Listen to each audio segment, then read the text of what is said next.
Olá, pessoal, tudo bem com vocês? Hoje eu trouxe o professor João Carlos de novo, como vocês sabem, agora todo sábado às 21 horas é sábado com história com o professor João Carlos. Ele tem um canal, o link está aqui na caixa de informações, Facebook em cima, YouTube embaixo.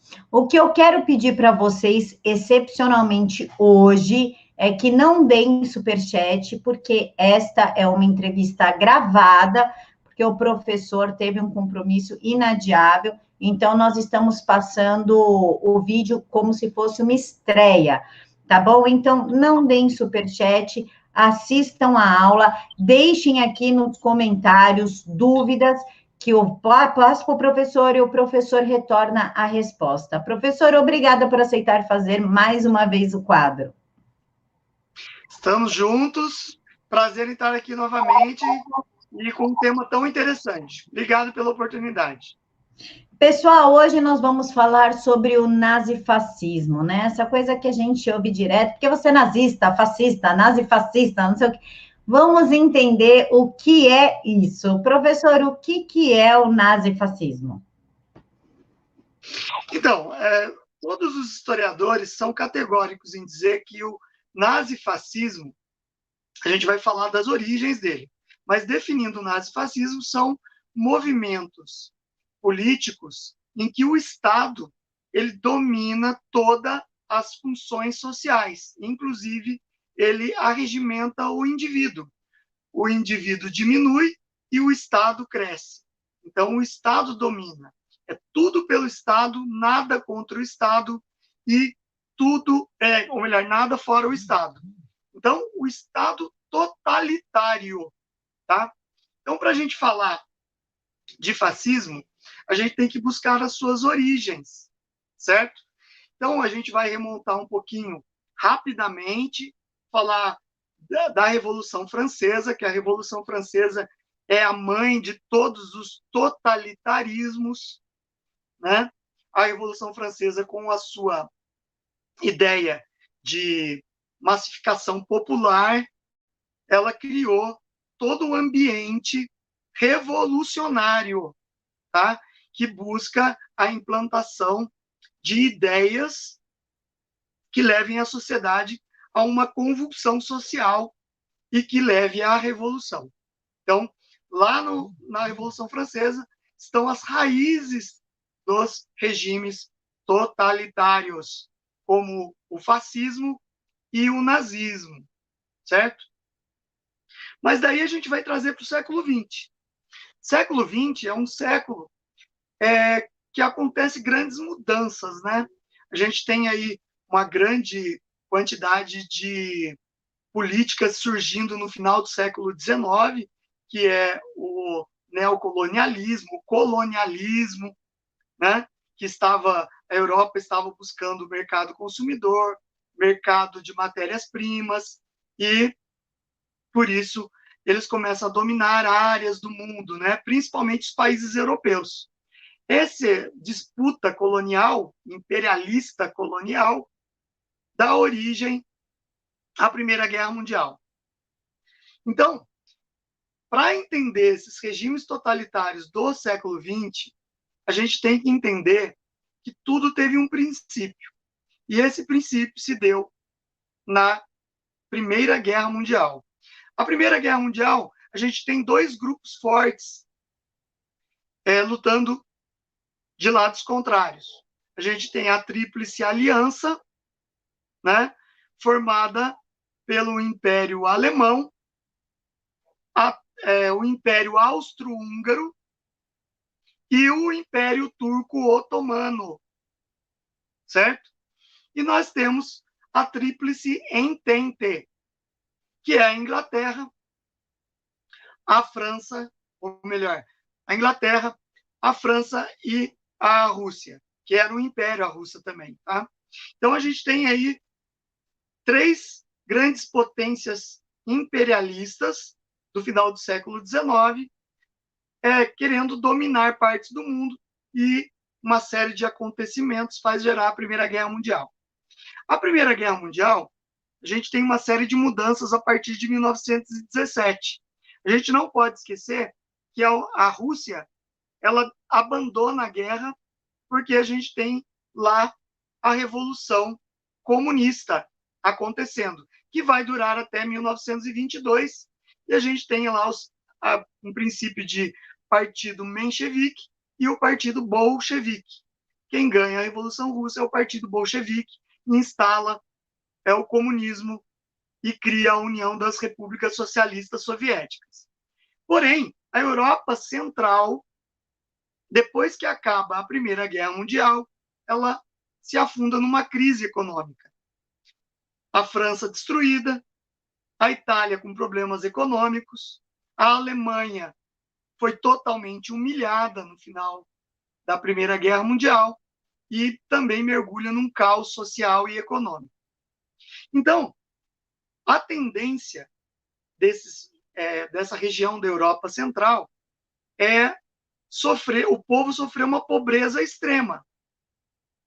E os partidos ligados a regimes totalitários, como o Partido Socialista Italiano, ele desponta em 1919 como uma grande força política dentro da Itália, o Partido Socialista Italiano. Eles acabam ganhando as eleições parlamentares na Itália e ficam com 36% das cadeiras do parlamento, e as outras cadeiras pulverizadas em vários partidos. As principais forças de oposição do Partido Socialista Italiano era o Partido Republicano e o Partido Liberal, que já vinham governando o país logo no final da Primeira Guerra Mundial. Como a Itália afundou numa crise econômica, a primeira coisa que cria-se nas pessoas é a descrença no regime democrático e no liberalismo. O liberalismo não conseguiu salvar o país de uma crise. É assim que se pensa na época. Então, por isso, o Partido Socialista Italiano consegue a maior parte dos votos. Lembro que nessa época, final da Primeira Guerra Mundial, um soldado italiano chamado Benito Mussolini, que era de uma família pobre, pai ferreiro, mãe professora, o pai um socialista convicto, a mãe antissocialista, mas ele nasce numa família pobre, luta na Primeira Guerra Mundial, ele se fere levemente, mas ele tem uma boa oratória, e ele sai da Primeira Guerra Mundial, e ele se filia ao Partido Socialista Italiano. Lá, ele vai tentar vaga de professor nas escolas e ele é rejeitado por estar pertencente a grupos radicais socialistas, né? Então, o que ele faz? Ele se alia a um jornal chamado Avante, no qual as ideias socialistas acabam disseminando na sociedade, né? Então, a Itália, ela estava passando por uma transformação. O povo empobrecido, não acreditava mais nos governos liberais. Lembrando que a Itália era uma monarquia na qual o rei Vítor Emanuel III ele tinha uma monarquia simbólica, no estilo inglês. O parlamento, com a figura do primeiro-ministro, é que mandava no país, certo? Só que, para esse ex-soldado, que tinha uma grande oratória e vários ex-combatentes, veteranos da Primeira Guerra Mundial, acreditavam nele, não bastava ele ser um membro do Partido Socialista. Ele tinha no seu cerne as ideias socialistas. Ele começa a se basear em ideias de acabar com a religião católica, principalmente com o cristianismo católico, e instituir uma religião baseada no Estado, na qual o Estado tinha que ser sagrado e louvado pelas pessoas, né? Isso casa com o socialismo? Casa-se com o socialismo. O problema é que ele não era uma figura proeminente dentro do Partido Socialista.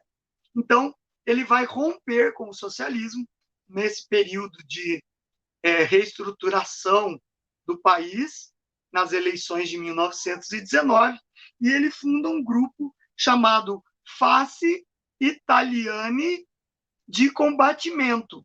É um grupo paramilitar, mais conhecido historicamente como os Camisas Pretas.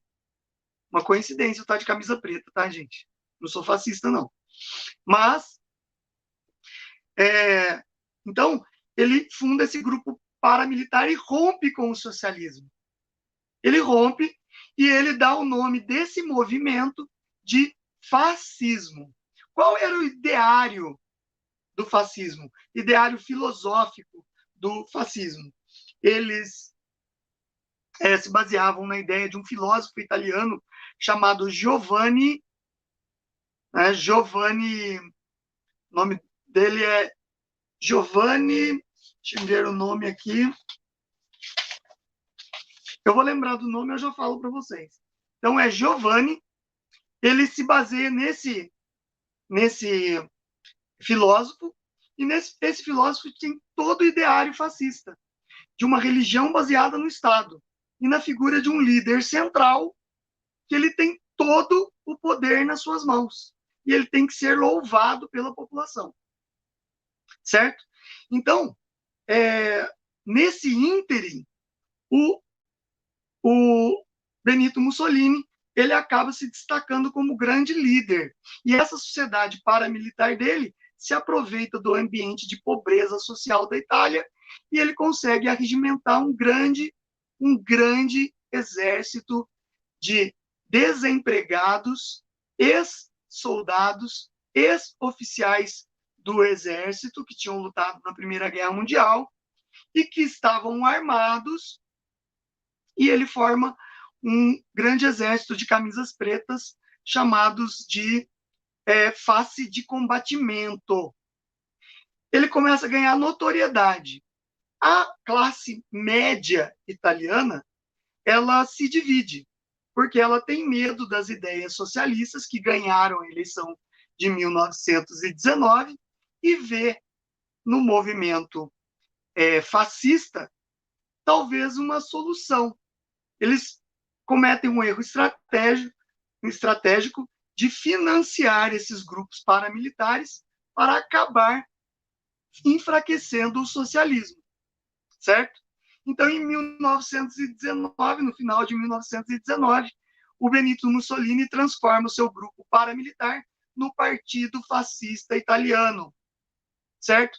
A palavra fascismo vem de um objeto que os senadores romanos da época do Império Romano eles usavam como símbolo de poder, na qual a base desse cetro em forma de machado era formada por 30 feixes, que simboliza a unidade, a força da coletividade sobre o indivíduo. Ou seja, um feixe quebra-se fácil. Vários feixes unidos estabelecem a força do poder do Estado. Por isso, fascismo, tá? Vem da palavra feixe. Então, ele batiza o nome de Partido Fascista Italiano e ele promove em 1922, lembrando que de 1919 a 1922, o Exército de Camisas Pretas já somam 200.000 pessoas, um exército paramilitar. Então, ele consegue fazer com que o nome dele no cenário político fique em evidência. E num congresso do Partido Fascista, em 1922, ele decide que vai fazer uma marcha sobre Roma. Por quê? Em 1922, tem uma nova eleição parlamentar, que era de 2 em 2 anos, em 1921 tem eleição, e eles têm que formar um novo governo. Né? O partido vencedor tem que formar um novo governo.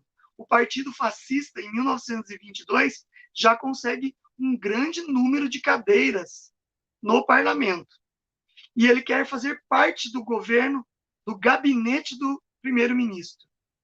Então, a marcha sobre Roma é para pressionar o rei e o parlamento a escolherem membros do partido fascista para compor o ministério do primeiro-ministro, certo? O que acontece? Professor, desculpe interromper o senhor. Nazifascismo veio de fascismo, Mussolini, Revolução Francesa. Por que ligam o nazifascismo à direita? Seria mau caratismo, falta de conhecimento histórico? De onde é que vem isso? É uma boa pergunta sua.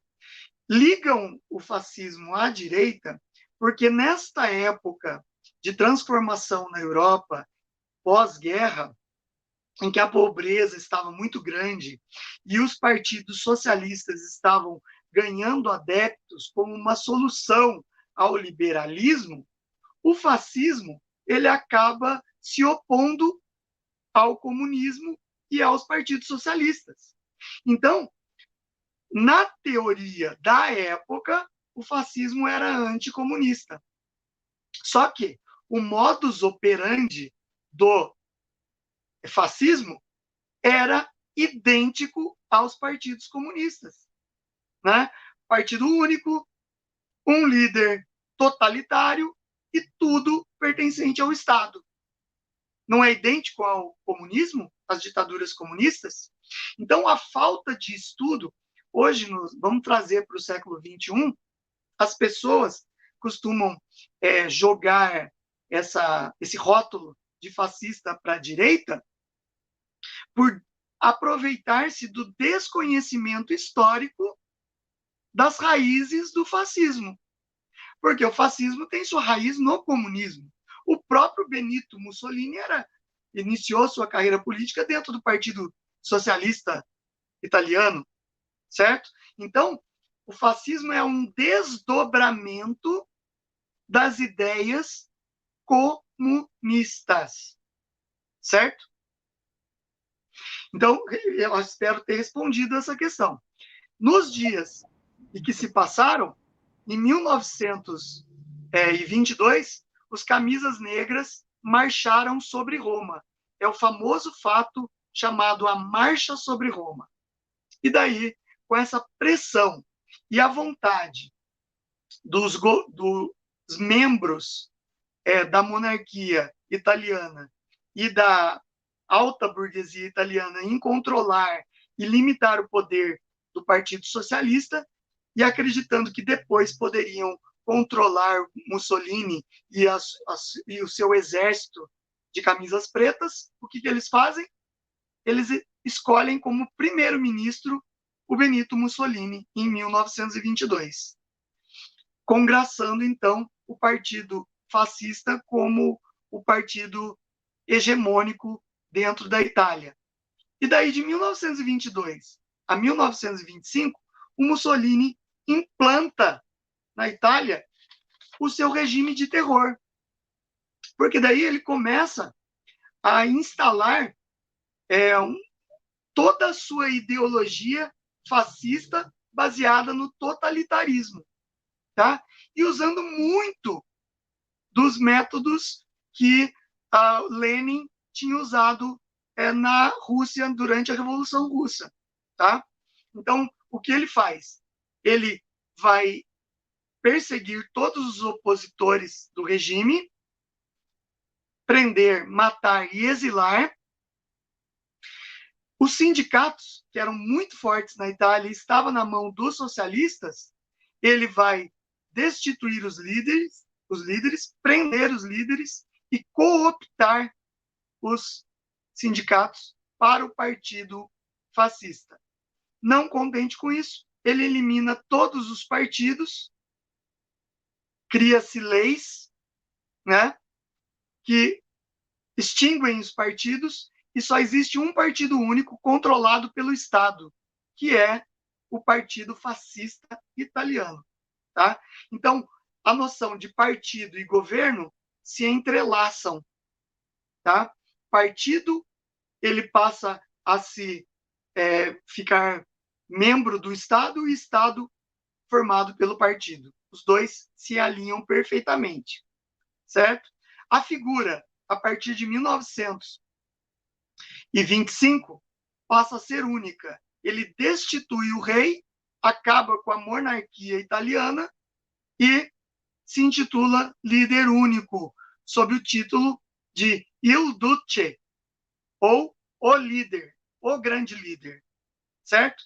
Como Lenin era na Rússia, o grande líder da Revolução Russa. Agora nós temos o grande líder do fascismo, que foi o Mussolini.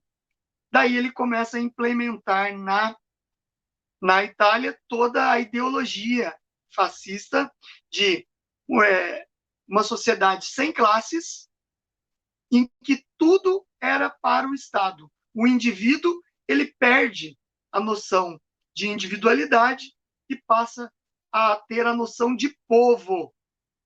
Povo é um conceito. Você fala povo italiano. O povo, ele não especifica pessoas, indivíduos, classes, grupos, ele não identifica, ele massifica, certo? Então, a noção de povo passa a sobressair sobre a noção de indivíduo, ok? Então, o Estado passa a ser acima do cidadão e dos direitos individuais. A gente tem aí um processo de desarmamento da população, porque uma população livre e armada se torna um perigo para o regime. Então, ele começa a criar leis que limitam o acesso da população civil às armas. Ok? Ele cria uma estatização da economia, investe numa agricultura subsidiada pelo Estado, né? Fixa o camponês na terra sem ele poder migrar para as cidades. Isso obriga o camponês a viver da renda do Estado, e toda a safra é comprada pelo Estado e financiada pelo Estado, certo? Vocês já notaram que quando chega em 1929, que nós temos a queda da Bolsa de Valores, a Itália não sofre tanto, porque o Mussolini ele consegue estruturar o Estado fascista dentro de um mercado interno. A Itália é um país pobre, porém subsidiado pelo Estado. Então, as pessoas vivem com o mínimo que o Estado pode dar. E eles conseguem não ter um Estado desestruturado a partir de 1929. Na verdade, eles até se fortalecem, porque a ditadura fascista está fortalecida depois de quase 10 anos de estrutura do Estado, mantendo o povo massificado por baixo, certo? É aí que começa a surgir na Alemanha, desde 1919, um cabo do exército alemão que se feriu na guerra e ganhou condecoração da Cruz de Ferro como herói, chamado Adolf Hitler. Na verdade, ele não era alemão, ele nasceu na Áustria, mas a Áustria e a Alemanha, num passado medieval, eles tinham pertencido ao mesmo território, ou tem a cultura muito parecida, né? A cultura da Áustria e da Alemanha era muito parecida. Então a gente vê aí esse cabo chamado Adolf Hitler, ele despontando como um grande líder, e ele se associa a um partido pequeno chamado Partido dos Trabalhadores Alemães, certo? Logo quando ele se torna líder, ele foi o 7º membro desse partido. E depois ele se torna o grande líder do partido, e em menos de um ano o partido já tem 25 mil filiações, tá? Isso por volta de 1920. E daí ele muda o nome do partido para Partido Nacional Socialista dos Trabalhadores Alemães. Notem que o nome socialista não é à toa. Ele seguindo as ideias do ideário fascista, ele sabe que tem muito a ver com o socialismo. E o que ele faz? Ele identifica o seu partido como nacional-socialista, Partido Nacional Socialista dos Trabalhadores Alemães, certo? E com isso ele consegue tirar daquela base operária da Alemanha, que estava sofrendo com a fome, miséria, desemprego da Primeira Guerra Mundial e das pesadas multas que a Alemanha tinha que pagar devido à guerra, que ela tinha que indenizar os países vencedores da Primeira Guerra. Ele funda esse partido e ele acaba sobressaindo sobre os partidos ligados ao socialismo, aos partidos de centro, que eram os partidos liberais e democratas, e o Partido Nacional Socialista dos Trabalhadores Alemães desponta como uma potência. Só que começa a crescer grandemente. Em 1923, na região de Munique, ele tenta dar um golpe de Estado, que é o Grande Putsch de Munique, que é um golpe, só que ele não consegue estabelecer contatos com as forças armadas e ele acaba sendo preso. Na cadeia, ele vai escrever o Mein Kampf, que é o seu livro do ideário nazi-fascista, né? O Mein Kampf. Ele fica 9 meses preso numa cadeia alemã, não é uma prisão de alta periculosidade, ele tem certa liberdade dentro da cadeia, e daí, no julgamento, quando ele é julgado, a Alemanha estava passando por ainda uma grande crise, e ele se destaca no julgamento dele com uma grande oratória, e ele convence que ele não é o perigo, que o perigo são os partidos radicais socialistas e comunistas da Alemanha, os grupos mais radicais. E ele acusa os judeus da crise econômica e acusa os liberais e democratas de não darem solução para a crise econômica e fala que os partidos liberais e democratas basicamente são judeus, certo? Então ele aponta os seus inimigos e ele acaba se destacando muito. E daí ele faz como Mussolini.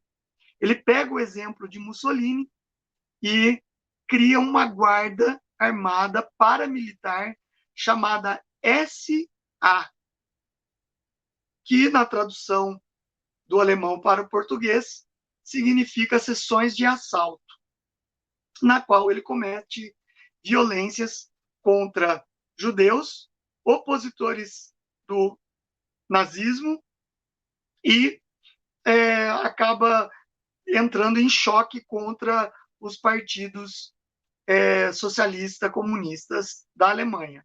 Tá? Então, as pessoas temiam o nazismo, assim como temiam os camisas pretas italianos, certo?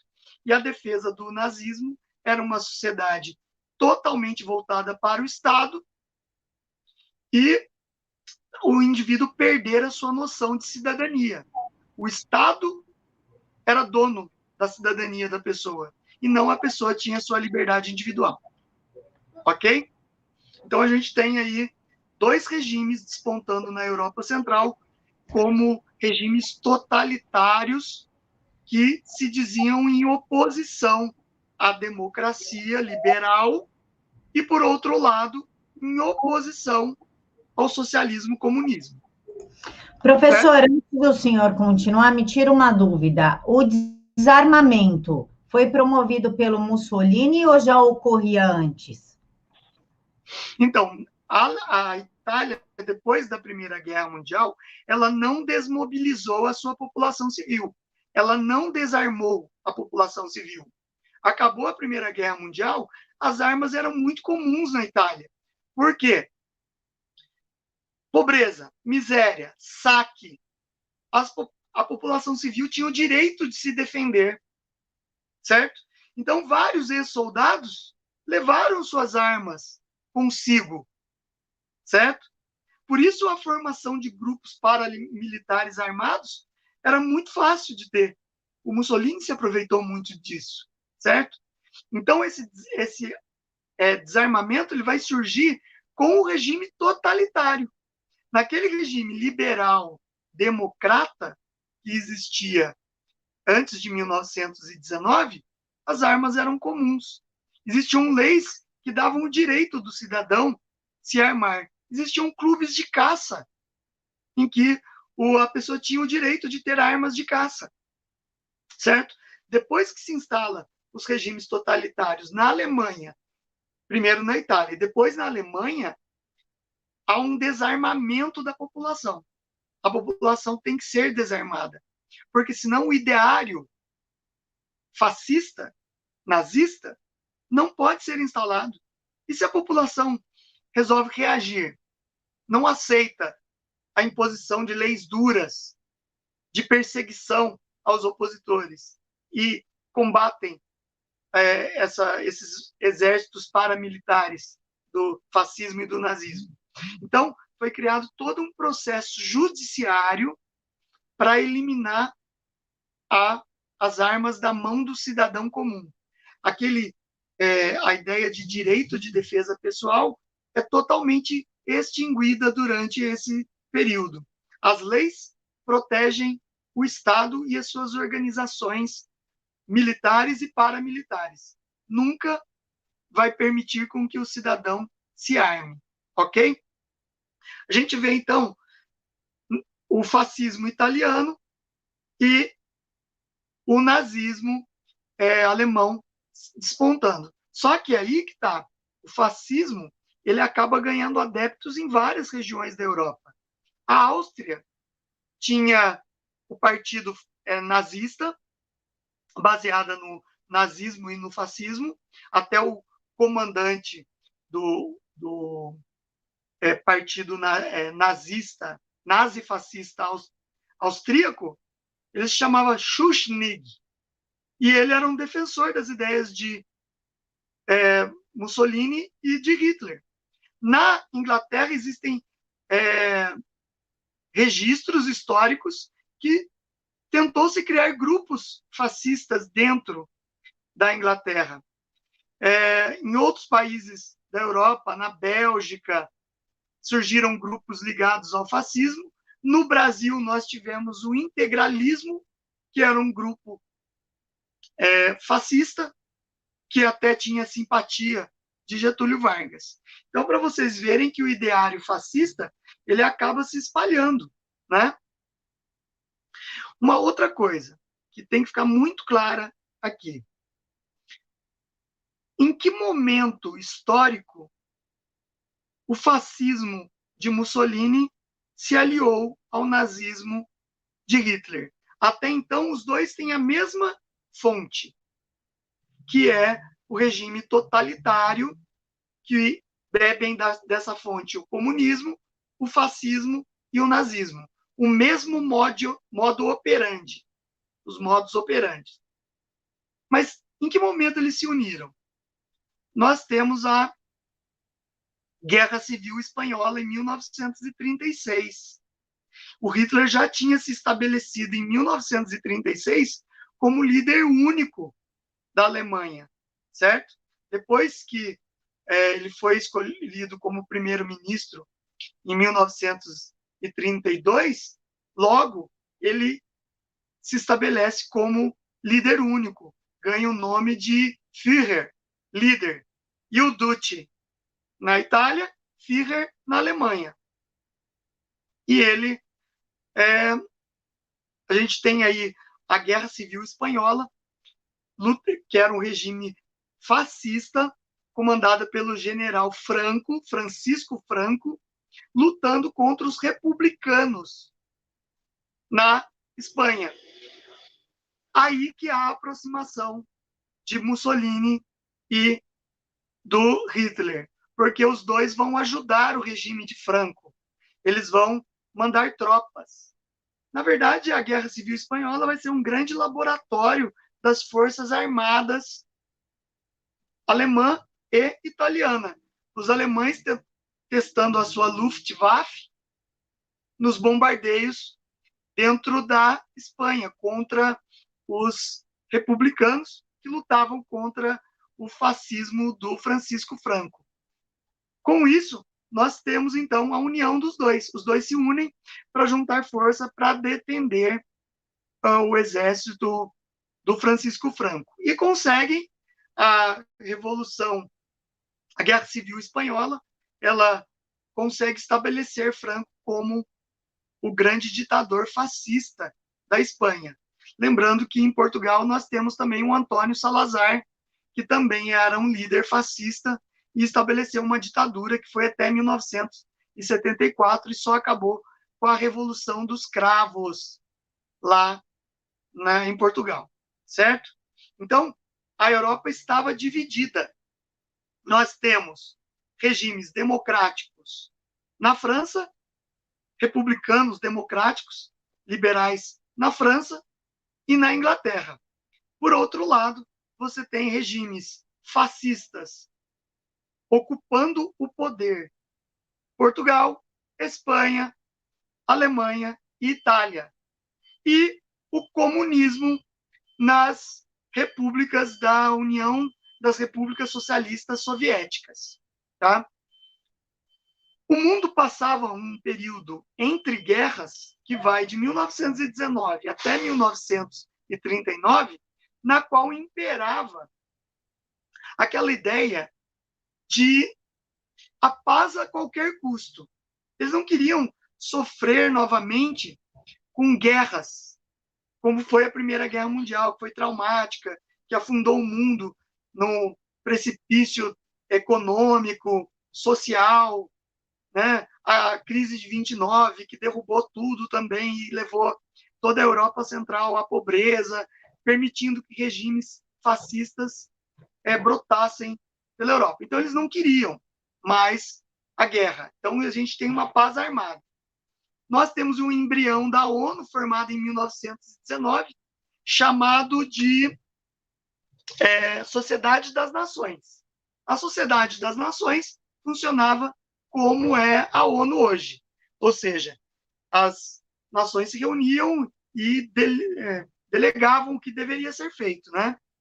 O primeiro-ministro Chamberlain, da Inglaterra, ele era um defensor da paz. Né? Ele falava a paz a qualquer custo.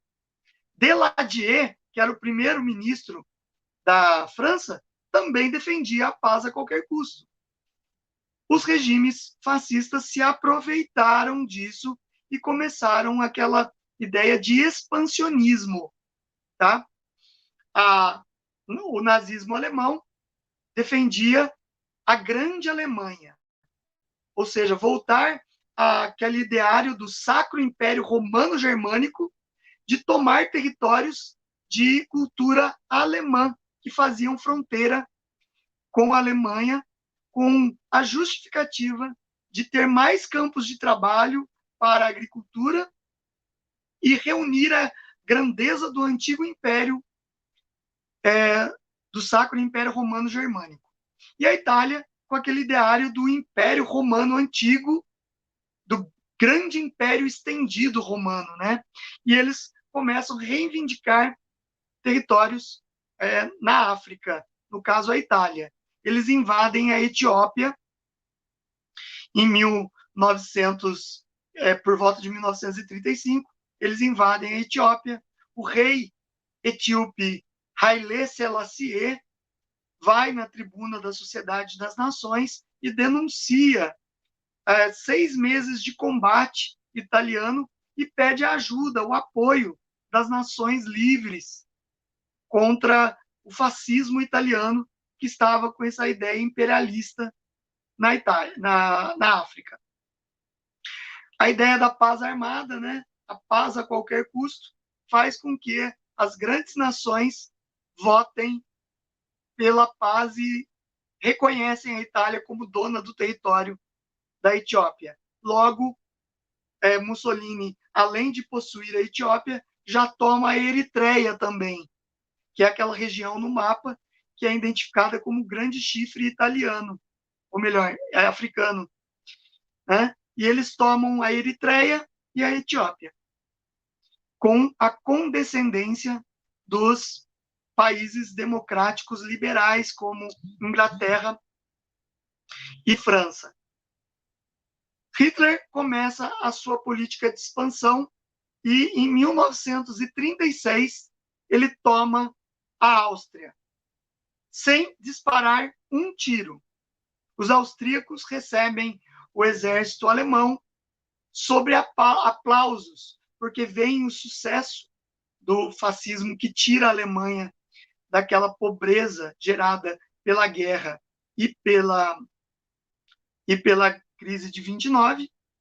A Alemanha, subsidiada pelo Estado, implementa uma série de empresas militares e de automóveis e começa a expandir a sua indústria, tendo um sucesso econômico muito grande e acelerado, certo?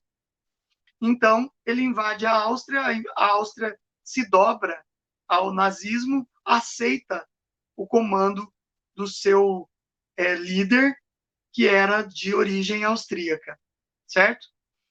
É acoplada. A Sociedade das Nações fala que se é a vontade dos austríacos, que seja, certo? Então, há uma omissão aí da França e da Inglaterra.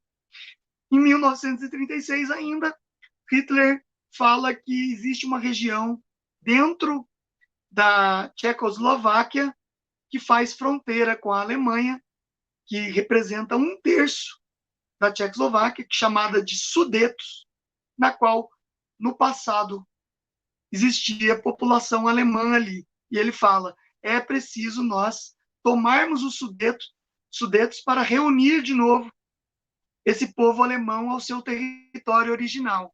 E ele invade a Tchecoslováquia em 1936. Aí acende um sinal vermelho na Sociedade das Nações. Inglaterra e França falam, peraí, é expansionismo demais já, né? Ali no coração da Europa. E o que eles fazem? Pedem uma conferência para discutir essa invasão. É a chamada Conferência de Munique. Na Conferência de Munique, o Hitler aceita se reunir com a Sociedade das Nações com 2 condições. Primeira condição, Mussolini ser o árbitro das negociações. Ou seja, ele consegue isso. Ele se aproveita da paz a qualquer custo e consegue colocar como mediador um aliado, que é o Mussolini. Por outro lado, ele exige, eram 2 coisas, ele exige que a Tchecoslováquia não faça parte das negociações. Ou seja, o país que está sendo invadido não pode fazer parte das negociações. Ok? E a Sociedade das Nações garante esse direito a ele. As reuniões acontecem, o Hitler impõe que quer os Sudetos, porque ali tem comprovação da nação germânica existente naquele território. Ele faz valer a vontade dele, mas ele se compromete a pegar só os Sudetos e encerrar o seu expansionismo. Certo? O Mussolini consegue, como mediador, agradar as 2 partes e o compromisso está selado. Não pode mais invadir outras terras, os alemães, e, por outro lado, a Alemanha pode pegar os Sudetos sob os protestos tchecoslovacos, mas tudo fica por isso mesmo. Chamberlain, primeiro-ministro inglês, existem imagens históricas, procurem no YouTube, ele volta para a Inglaterra com uma pecha de herói, o cara que impediu uma guerra, porque ele conseguiu pacificar um momento de crise. É recebido como um herói na Inglaterra. Não vai haver outra guerra e tal. O problema é que o fascismo e o nazismo não são regimes confiáveis e são sem escrúpulos. Né? Os seus líderes não têm escrúpulos. Logo depois que ele invade os Sudetos, ele se aproveita e toma o resto da Tchecoslováquia, quebrando o próprio tratado assinado por ele. Certo? Então, a Europa acaba ficando toda em alerta, né? Inclusive a União Soviética, a Rússia. A Rússia comunista fala assim, peraí, o expansionismo alemão está tão grande que já está chegando às nossas fronteiras, certo? O Stalin, que estava governando a União Soviética, acende uma luz vermelha e fala, não, aí existe um risco, né? E o Daladier acaba perdendo toda a sua moral porque apostou no regime fascista, num tratado que não respeitou o tratado. Ou seja, o nazifascismo não respeita tratados. E daí, com o apoio da Itália, é formado o eixo, né? A princípio, apenas com Alemanha e Itália. Depois o Japão, que estava no seu expansionismo imperialista lá na Ásia, ele acaba se associando ao eixo também. Mas isso é um pouco mais tarde. E daí o Hitler ameaça, desloca tropas para a divisa com a Polônia, alegando que existe um corredor polonês, que é chamado Corredor Polonês, onde fica a Prússia Ocidental, que era um território que até antes da Primeira Guerra Mundial pertencia à Alemanha. E ele fala, nós queremos a Prússia Oriental e nós vamos tomar. Só que a Sociedade das Nações, aprendendo a lição, fala, se invadir a Prússia, é guerra.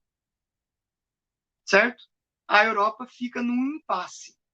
Hitler, ele, para não titubear e mostrar fraqueza perante ao mundo e perante as suas tropas, o que ele faz? Ele manda um emissário, diplomata, para a Rússia, a União Soviética, para falar com Stalin, certo? É o Ribbentrop, que é o relações exteriores dele, o diplomata dele. E ele faz um acordo com a União Soviética assim, nós temos o seu apoio, que se a gente invadir a Polônia, vocês não vão lutar contra nós, vocês ficam com a metade oriental da Polônia, nós ficamos com a metade ocidental. A ideia de Hitler era, se eu invado a Polônia, eu aguento a declaração de guerra dos países ocidentais. Mas se a Rússia declarar guerra, eu não vou existir duas frentes. Então ele tem agora o apoio da União Soviética num tratado de Brest-Litovsk, né? Tratado chamado de Ribbentrop-Molotov, ou russo-alemão, tratado russo-alemão. E daí, com essa garantia, no dia 1º de setembro de 1939, o Hitler, com apoio de Mussolini, invade a Polônia, e daí os países democráticos declaram guerra. Inicia-se, assim, a Segunda Guerra Mundial. Só para a gente ter uma ideia, vocês devem estar se perguntando, e os Estados Unidos? Qual foi o papel dele nesse período? Até agora você não citou os Estados Unidos. Os Estados Unidos, ele sai da Primeira Guerra Mundial vitorioso, economicamente como uma grande potência mundial, certo? Porém, ele se isola. Por quê? As sociedades das nações tinham recusado os 14 pontos de Wilson, que era Woodrow Wilson, o presidente deles lá, dos Estados Unidos. Recusam. Então, os Estados Unidos, ele adota uma política isolacionista, não querem interferir em negócios da Europa, certo? Logo vem a crise de 29, eles têm que reestruturar o país. Então, eles ficam meio de fora das discussões. Tudo isso, todo esse caldeirão fervente na Europa, estimula o nazifascismo a ganharem esses poderes todos imperialistas e tomar as regiões, dando início à Segunda Guerra Mundial. Ok? A Segunda Guerra Mundial, então, ela se desenrola em uma das guerras mais sangrentas, né? O nazifascismo, ele consegue tomar toda a Europa ali ocidental, eles invadem diversos países com a sua guerra relâmpago, que é a Blitzkrieg, né? Um novo estilo de guerra, nunca vista pela humanidade, né?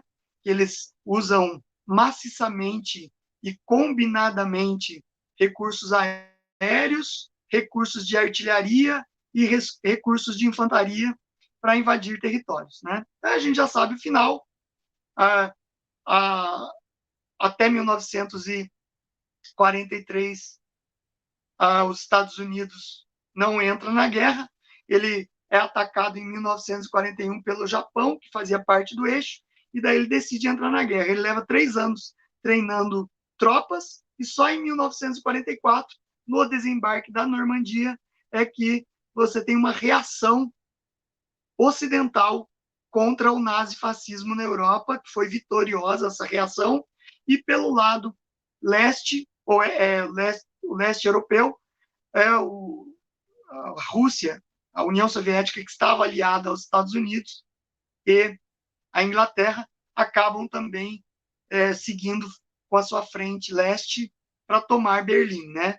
O Mussolini acaba também derrubado, a Itália tem invasões pelo norte da África, acaba derrubado em 1944, o Mussolini é preso, e o Hitler ainda faz uma operação de resgate, resgata ele e coloca ele como um títere no norte da Itália, mas logo esse títere, esse governo provisório chamado República de Salò, cai, é uma república de 100 dias, cai, e ele é tomado pela população, ele é fuzilado, ele e a esposa dele, Clara Petzold, e os dois são fuzilados e depois pendurados em praça pública e açoitados, apedrejados pela população que estava revoltada porque no decorrer da Segunda Guerra Mundial a Itália se empobreceu novamente e a população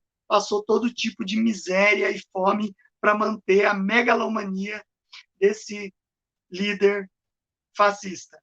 E o Hitler, ele vai perdendo em várias frentes, e as frentes dos aliados vão chegando até a Alemanha e cercando as principais cidades, né?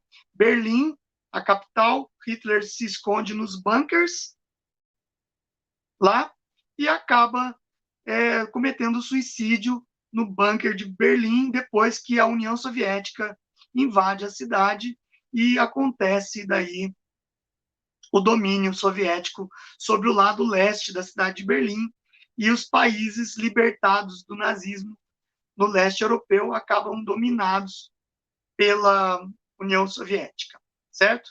E os países ocidentais acabam ficando sob a influência das democracias do Ocidente, principalmente dos Estados Unidos. Ok? Encerra-se aí a Segunda Guerra Mundial, mas não se encerra o nazifascismo. O fascismo, ele continua presente como regime totalitário. Neofascismos aparecem pelo mundo até hoje. A Alemanha tem grupos neofascistas, os Estados Unidos têm grupos neofascistas de caráter xenofóbico, violento, racista, né? Em várias partes do mundo surgem. Todos eles pregando regimes totalitários, certo? Então, a Alemanha nazista e a Itália fascista, elas encerram seu período com a Segunda Guerra Mundial. Mas a ideologia fascista e a ideologia nazista continuam ainda, lembrando que a Espanha, com Francisco Franco, só cai em 1975, como quando Franco morre e restabelece a monarquia espanhola. E em Portugal, quando Salazar é derrubado com a Revolução dos Cravos em 1974, certo? E até hoje nós temos regimes totalitários. As fontes continuam as mesmas, tá? É derivado da mesma fonte que é o socialismo comunismo, ok?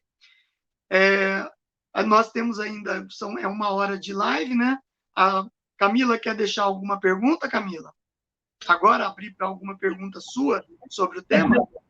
Professor, se o senhor puder, eu sei que é 1 hora, a gente ainda tem 5 minutos, puder explicar, para a gente dar uma entrada até para o tema do próximo sábado, a relação, não precisa se aprofundar muito, mas só dar um panorama para a gente, da relação entre Stalin, Mussolini e Hitler.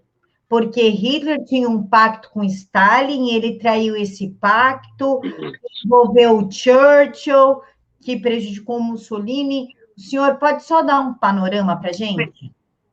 Em 1939, quando o Hitler invade a Polônia, ele está num acordo com o Stalin, né? Que é o acordo russo-alemão, soviético-alemão, ou pacto germano-soviético. Ele tem um acordo ali.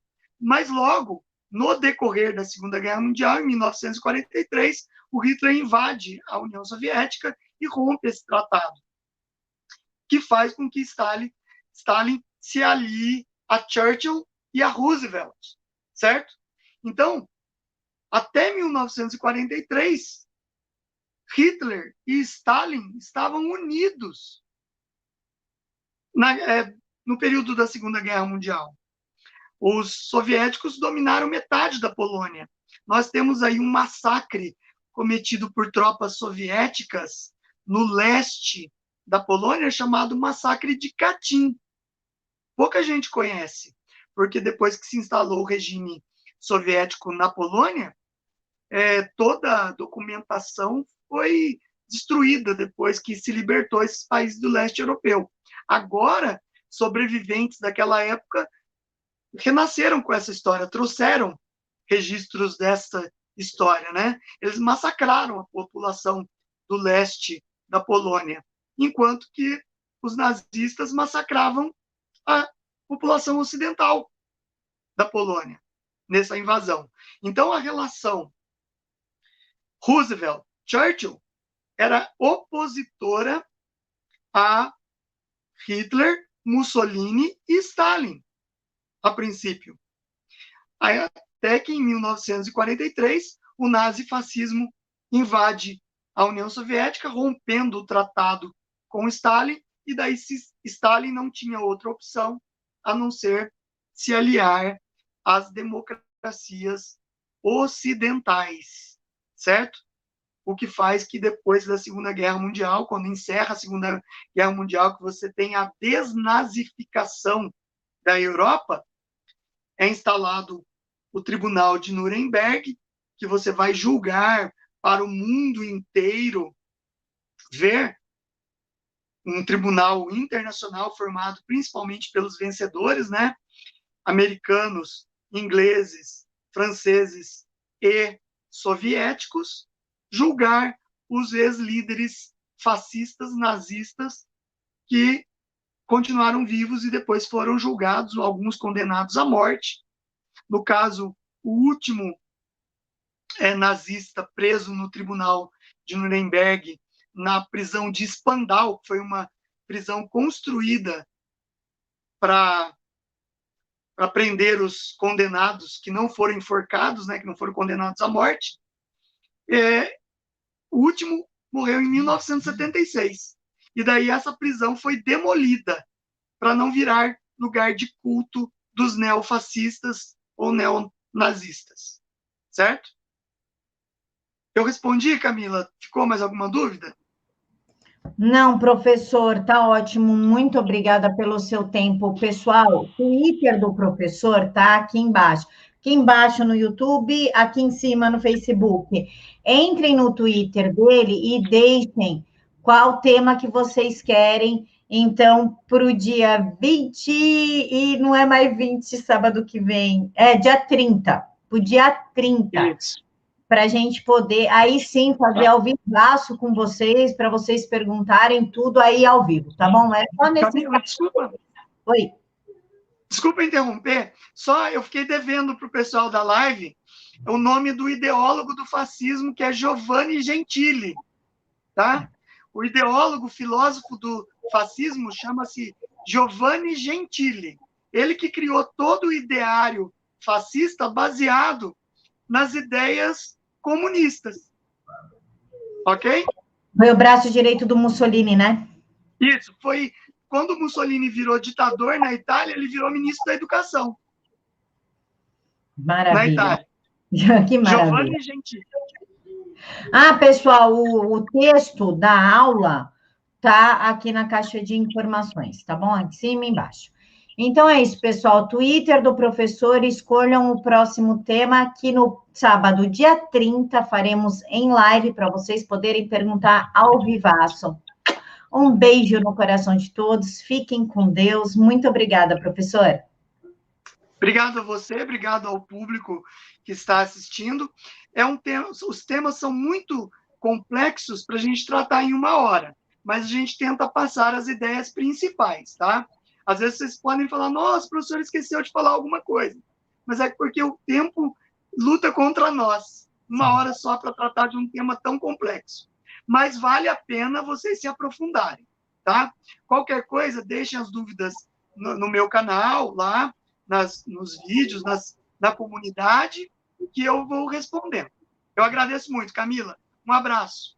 Abraço, professor. Quero lembrar mais uma vez que o canal do professor também está na caixa de informações. Dúvidas, vocês vão no último vídeo dele e coloquem lá. Um beijo no coração de todos. Fiquem todos com Deus.